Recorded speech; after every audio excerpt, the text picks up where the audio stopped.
ఒక పడవ సముద్రంలో మునిగిపోయి అందరూ చచ్చిపోతారు. కానీ ఒకే ఒక వ్యక్తి బతికి బయటపడతాడు. ఆ అలల తాకిడికి ఒక ఐలాండ్కి చేరుకుంటాడు. అక్కడ ఎవరూ ఉండరు. సహాయం కోసం దేవుని ప్రార్థిస్తాడు. అలా కొన్ని రోజులు గడుస్తాయి. కానీ కాపాడడానికి ఎవరూ రారు. చేపలు పట్టుకుంటూ కొబ్బరి అలా అక్కడ దొరికేవన్నీ తింటూ కాలం గడుపుతుంటాడు. ఇంకా జీవితం మీద ఆశ వదులుకొని ఎలాగైనా ఇక్కడే నా జీవితం అనుకుని ఒక గుడిసె కట్టుకుంటాడు. ఒకరోజు తిండి కోసం వేటకు వెళ్తాడు. పెద్ద పిడుగుపడి ఆ గుడిసె కాలిపోతుంది. తిరిగి వచ్చి చూసేటప్పటికి మంటల్లో పూర్తిగా గుడిసె కాలిపోవడం చూసి బాధతో ఆకాశం వంక చూస్తూ, కష్టాల్లో ఉన్న వాళ్ళని కాపాడతావంటారే, ఏం దేవుడివయ్యా నువ్వు? నీకు మొరపెట్టుకున్నా, ఇంత కష్టపడుతున్నా, నన్ను కాపాడకపోగా చూస్తూ చూస్తూ నాకు ఇంకా కష్టాలు తెచ్చిపెడతావా?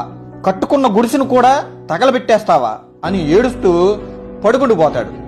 ఉదయం నిద్ర లేచేసరికి ఒడ్డున ఒక పెద్ద వాడ చూసి ఆనందంతో దగ్గరికి వెళ్ళి ఎక్కుతాడు.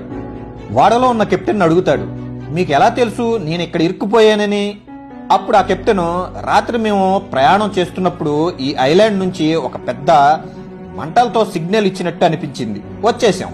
నేను ఏమంటా సిగ్నల్ చూపించలేదే అనుకుంటూనే నిన్న రాత్రి జరిగిన సన్నివేశం గుర్తొచ్చి ఆకాశం వంక చూస్తూ ఆ దేవుడికి 2 చేతులతో నమస్కరించి క్షమాపణ